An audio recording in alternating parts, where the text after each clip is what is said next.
Milenio 3, en la cadena SER, con Iker Jiménez.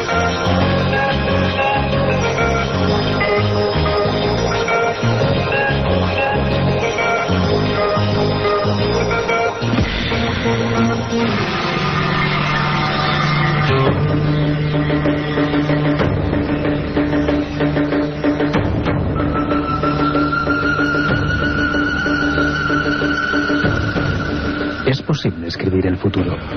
Hay personas capaces de dejar plasmadas con su puño y letra sucesos que están por ocurrir.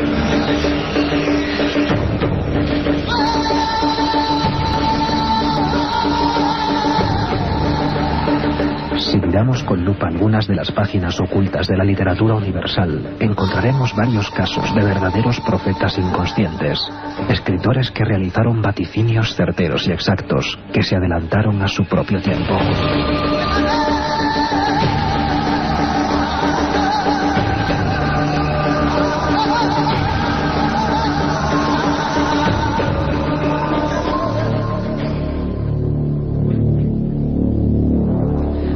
Cuatro y 11 minutos de la tarde.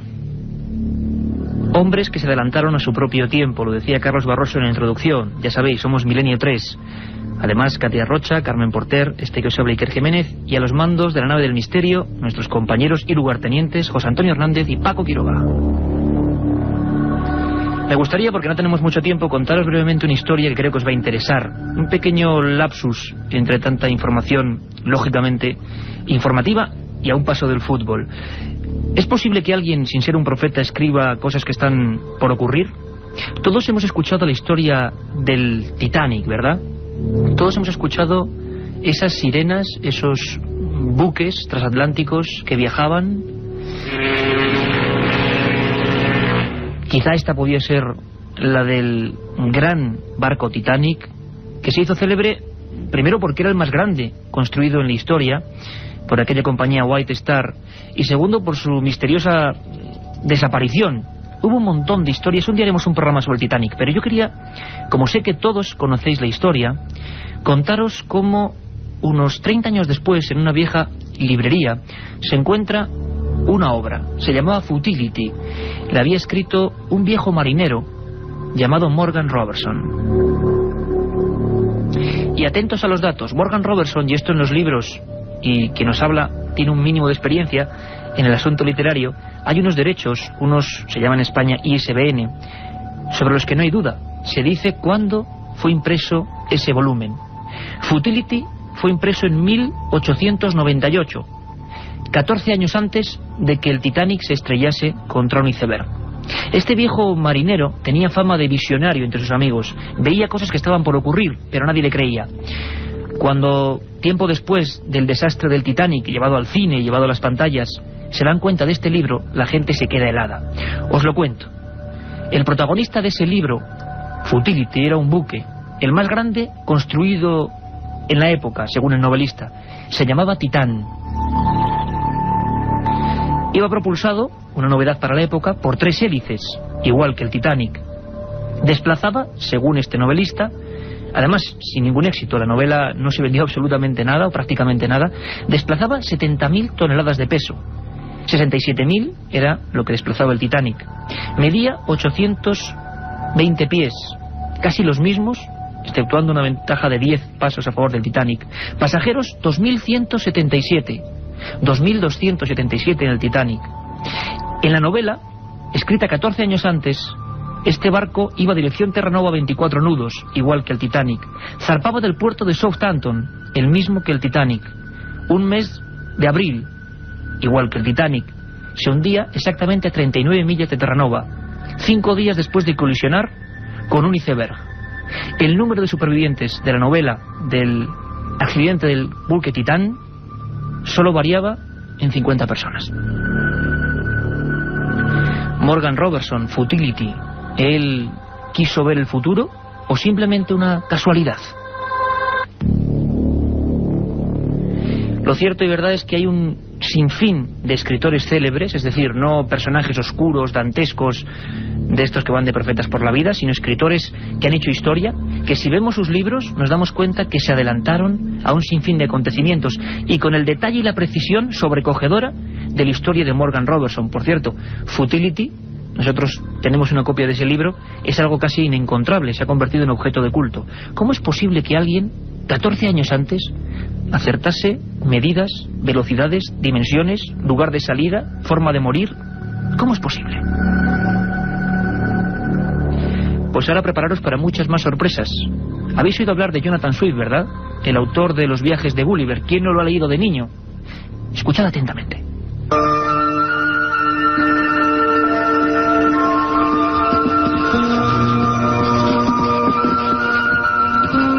Jonathan Swift, aunque de origen inglés, nació en Dublín en 1667. A los 30 años conoció a Esther Johnson, una niña de 8 años fruto de los amores ilegítimos de un noble. A ella le dedicó Diario para Estela, una serie de cartas escritas en lengua desconocida. En 1690 decidió hacerse sacerdote. 17 años después redactó Predicciones para 1708, uno de sus primeros éxitos. La publicación, entre 1721 y 1725, de la misteriosa obra Los viajes de Gulliver, le aseguró la gloria literaria.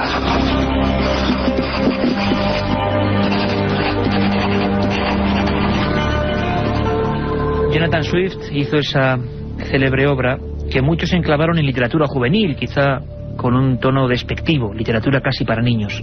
Todo lo contrario, se decía que Jonathan Swift, y os prometo un día un programa sobre escritores y su vida oculta, era un auténtico iniciado, la alquimia, el ocultismo, y dicen que ese libro está lleno de claves concretas, incluso del número romano. El número romano dicen que es intercambiar un código que solo sabe el autor, el orden de letras, palabras aparentemente absurdas, que leyéndolas de cierta manera, sabiendo el código, dicen otra cosa completamente distinta. Parece ser que en Los viajes de Gulliver, ese hombre que viajaba al país de los gigantes y al país de los liliputienses prácticamente, había muchas de estas claves y muchos datos que solo un siglo después empezaron a analizarse. Hay una historia que a nosotros nos ha llamado mucho la atención hojeando ese libro. En uno de sus párrafos, en uno de los viajes, y os voy a leer textualmente, Jonathan Swift escribe lo siguiente.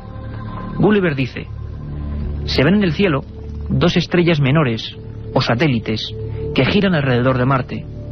Tienen nombre de Miedo, y su interior dista del planeta central, de Marte, 3 veces su diámetro, y el segundo satélite 5 veces. Jonathan Swift, ya con gran imaginación, decía que allí vivían seres ciclópeos en su fantasía literaria, y que se llegaba a ese mundo, el novelista decía así, a través de montañas gigantes repletas de lunas.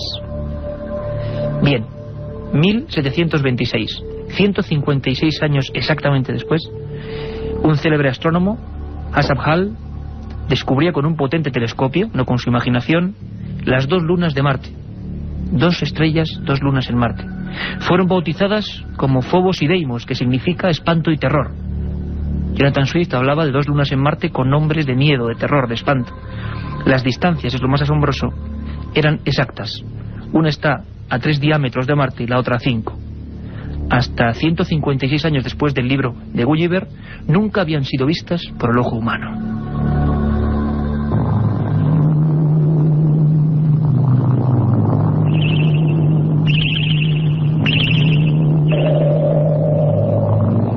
Pero sin duda, si hablamos en este repaso rápido de literatura y misterio, de vida oculta de algunos escritores, de mensajes que se adelantaron al tiempo, no podemos sino referirnos a un personaje que solo pronunciarlo, estoy seguro que todos ya recordamos espantos, terrores de la juventud, Edgar Allan Poe. Y es que Edgar Allan Poe fue uno de los fundadores de la literatura gótica, del terror más absoluto, de la angustia, aprisionado en sus delirium tremens, dicen que alcohólico, su muerte fue un misterio. Vamos a conocer un poco más a Edgar Allan Poe.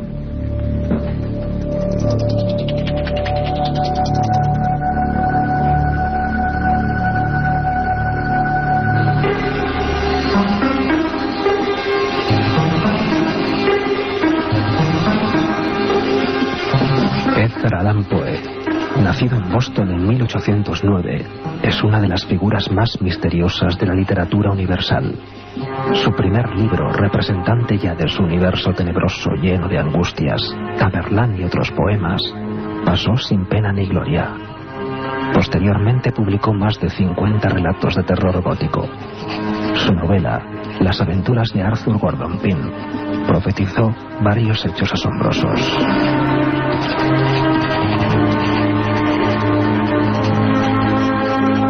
Si quieres viajar a lo desconocido, no dejes de leer El Archivo del Misterio de Iker Jiménez, los libros del tercer milenio. Colección El Archivo del Misterio de Iker Jiménez, publicado por Editorial Edad. Próximos títulos ya a la venta: La Sábana Santa de Carmen Porter, Casas Encantadas de Francisco Contreras, El Secreto de la Gran Pirámide de Manuel Delgado y Vampiros de Miguel Gómez Aracil. Sabéis de todas formas, en estos cambios de horario, que tenemos nuestro programa de 3 a 4 de la madrugada, hoy domingo, con un sinfín de contenidos, y siempre esa vía de contacto con Milenio 3, Milenio 3 con número @cadenaser.com, Milenio 3 con número @cadenaser.com, y luego de madrugada daremos resolución o procuraremos informaros de algunas de vuestras preguntas. Carmen, un sinfín de cosas, ¿no? Buenas tardes, Iker. Esta madrugada nos iremos hasta Tudela.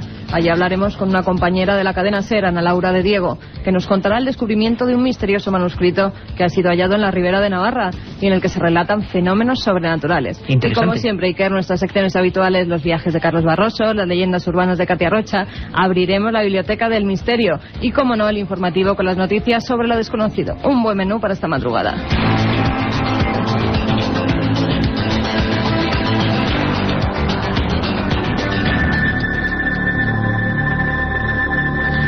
Pues hablábamos de Edgar Allan Poe, y seguro que muchos han leído una novelita que fue una de las primeras que le dio verdadero éxito, que se llamaba Las aventuras de Arthur Gordon Pym.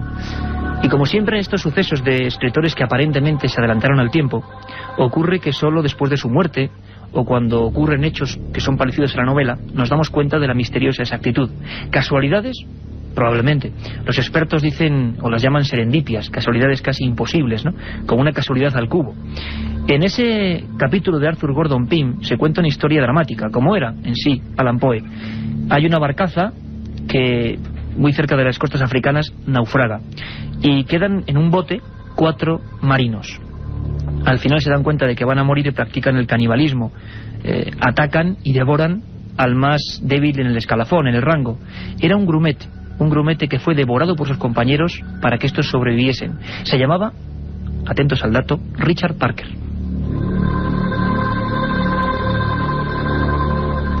Tiempo después de la misteriosa muerte de Edgar Allan Poe, sabéis que se le encontró en una calle de Baltimore, envuelto en delirios, además muy agresivo con los médicos. Parece que hay varios investigadores que descubren un hecho asombroso. En la prensa francesa, 47 años después, portadas de la prensa francesa, se habla del naufragio de la barcaza Mignonette, exactamente a 8 millas de las costas de Cabo Verde. Y ocurre algo que a los amantes de Poe no les pasa desapercibido. Y de nuevo, como en otros casos, ese nerviosismo recorriendo el espinazo. Otra casualidad imposible. Y es que en esa barcaza Mignonette parece ser que sobreviven 4 personas en un principio, idéntico a lo que escribió Allan Poe. En una barcaza llegan casi hasta la costa, pero llegan y sobreviven gracias a que han practicado el canibalismo, devorando, como decimos, a uno de los compañeros. Curiosamente, y parece hasta lógico, el que menos mandaba, el más débil en el rango. Era un grumete bastante rollizo, y según publica la prensa francesa, se llamaba Richard Parker. Esa historia dio también un halo de misticismo, de absoluta gloria en lo oculto a Allan Poe. ¿Cómo es posible que alguien adivine el lugar, el naufragio, el número de primeros supervivientes y sobre todo el nombre y el cargo de ese pobre grumete devorado por sus comensales? ¿Cómo es posible? De nuevo la gente dijo, bueno, casualidad. Lo cierto y verdad es que Allan Poe, según el certificado médico, murió de congestión cerebral. Se dice que en el hospital de Maryland, casi moribundo, envuelto en alcohol, viendo visiones extrañas que él también describía y que tanto terror le causaban, se levantó en un momento de lucidez, eso dice el informe médico, y dijo una frase que pasó a la historia extraña del mundo oculto de los escritores. Dijo que Dios se apiade de mi pobre alma. Pero si alguien ha pasado a la historia con todos los oropeles de adelantarse a algunas cosas muy concretas, incluso ingenios, incluso maquinarios, ese es un francés universal. Se llama Julio Verne.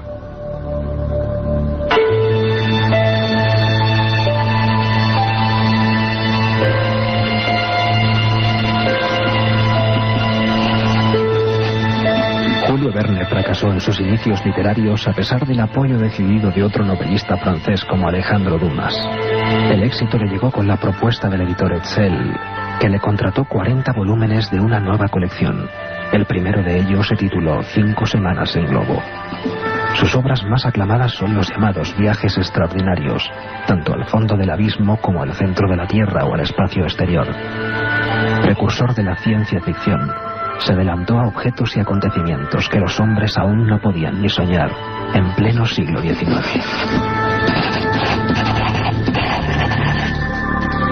Julio Verne, un día también, os lo prometo, haremos un programa solo sobre su figura, pero ahora me gustaría incluirlo en este grupo de anticipadores, porque no solo se adelantó con detalles concretísimos al submarino, al helicóptero, a las bombas de fragmentación, a los rascacielos, al cine sonoro, sino que en uno de sus libros, que dicen que es la clave de su anticipación, todos creo que lo hemos leído, o al menos lo hemos ojeado, de la Tierra a la Luna, parece que ya los datos son sencillamente increíbles. Fue escrito en 1865, con todos sus sellos y todos sus permisos. 1865. Sabéis que faltaban más o menos 104 años para que Neil Armstrong descendiese sobre el satélite. Bien, él se inventaba una especie de proyectil y lo llamaba Columbia. Parece ser, dicen los más escépticos, y creo que es lógico, que al Apolo 11 se le llamó también, o se disparó desde el Columbia en honor a Julio Verne. Pero la verdad, y esto nadie lo ha explicado, es que en la novela se contaba cómo todo el viaje era vigilado por un ojo de cristal de 5 metros de diámetro, situado en las montañas rocosas. Situación exacta del telescopio de 5 metros, el primero de diámetro, en Monte Palomar. El viaje del Columbia de Verne se realizaba a 40.000 kilómetros por hora, según dice el libro, y duraba 97 horas el trayecto. En realidad el Apolo 11 viajó a 38.500 y solamente se diferenció en que llegó en 112 horas. Pero quizá lo más extraordinario es que Verne inventa un punto de llegada. Aquellos viajeros a la Luna caen al mar. Bien, el punto real de esa caída al mar fueron 4 kilómetros de distancia, en un lugar ni más ni menos como el Océano Pacífico. Julio Verne, un personaje que luego, como decimos, se adelantó a muchísimas otras cosas, con muchísimos otros datos. Y hablaremos mucho más de escritores y del misterio que encierra su vida, pero me gustaría despedirme con una de las anécdotas que más me gustan, más impresionantes. Es un escritor venezolano que no tuvo ningún éxito en vida, suele ocurrir. No vendió apenas un puñado de libros, se llamaba Lester del Rey. Hoy es un mito, ¿y por qué? Pues sencillamente por esto que os voy a contar. Él empezó una pequeña novela llamada Misión a la Luna, con la siguiente escena. Decía: la nave Apolón se posó sobre la Luna y dio varios brincos. Después abrió una puerta y bajó una portezuela. Acto seguido, el comandante Armstrong, no otro, puso el pie sobre el satélite. Bien, y todos estamos diciendo, ¿qué mérito tiene eso, no? Es decir, Neil Armstrong con Collins y Aldrin pues bajando a la Luna. Claro, la diferencia es que Misión a la Luna, de Enrico Lorenzo Lester del Rey, se publicó en 1954. ¿Cómo pudo adivinar exactamente el nombre de la primera persona, ese brazo fuerte, Armstrong, que bajó a la Luna? El propio Armstrong, que además como muchos otros astronautas luego se acabó convirtiendo en un obseso de lo misterioso, de lo paranormal, decía que quería investigar en su misterio, y parece ser que aún está en ello.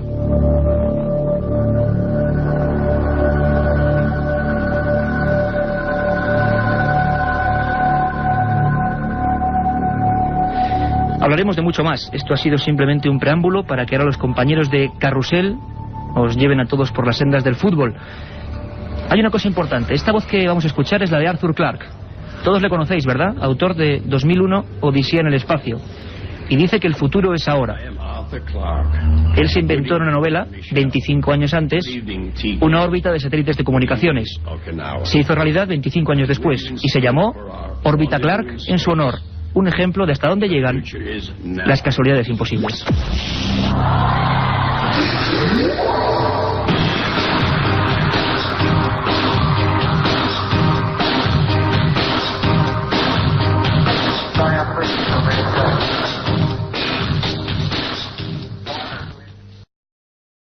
se adelantaron a su propio tiempo.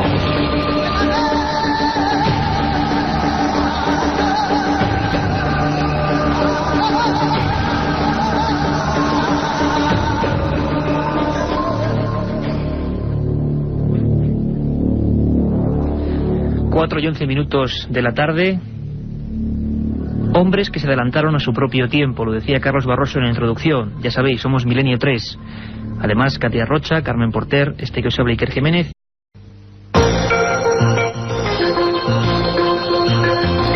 Milenio 3, en la cadena SER, con Iker Jiménez.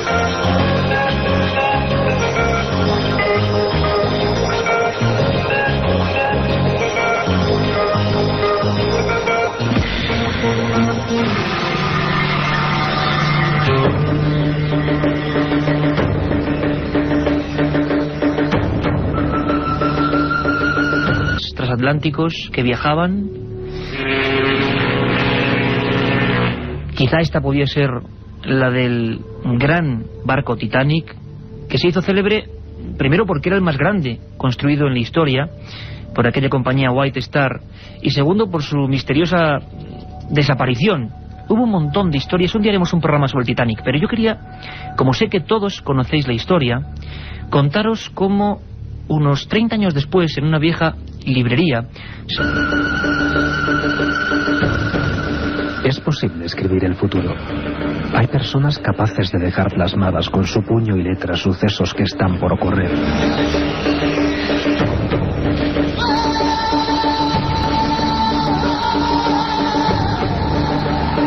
Si miramos con lupa algunas de las páginas ocultas de la literatura universal, encontraremos varios casos de verdaderos profetas inconscientes, escritores que realizaron vaticinios certeros y exactos. Y a los mandos de la nave del misterio, nuestros compañeros y lugartenientes José Antonio Hernández y Paco Quiroga.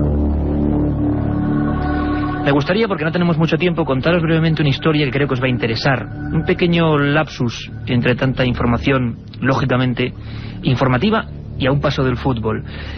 ¿Es posible que alguien, sin ser un profeta, escriba cosas que están por ocurrir? Todos hemos escuchado la historia del Titanic, ¿verdad? Todos hemos escuchado esas sirenas, esos buques